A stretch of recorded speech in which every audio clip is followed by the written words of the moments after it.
Aray ko! Yo, what's up? Yung hirap? Isang maulan na umaga sa atin lahat. Pupunta para tayo sa bahay ng founder ng Yabut Foundation. Ding araw ba sa itutulong tayo mag-prepare para sa feeding program na gagadapin si CQ Bawa at Barangay Bagong Silangang, Quezon City. So unboxing muna tayo guys para mapasimulan tayo magluto. Ang menu pala natin today ay spaghetti. Mukhang maraming luto to. Talang target ng Yabut Foundation ay 200 kids. At syempre kasama na rin ang mga senior at PWD. Hindi na pala spaghetti ang bibigay guys ha. Meron din niyang tasty at palaman. Kaya, let's go! Grabe yung salt na spaghetti guys yo. Talagang hindi tinipid. Yummy! Yan yung sinasabi nilang sauce pa lang, ulam na. Ay, ay, ay!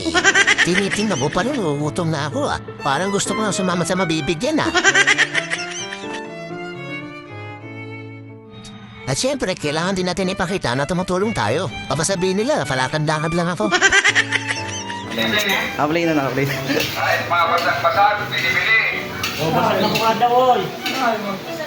Mga sira-sirang cellphone, bili-bili.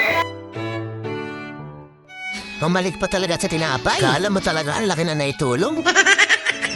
Pero guys, tumulong talaga ako dyan. Hindi ko na pinakita sa video. Tumulong akong kumain.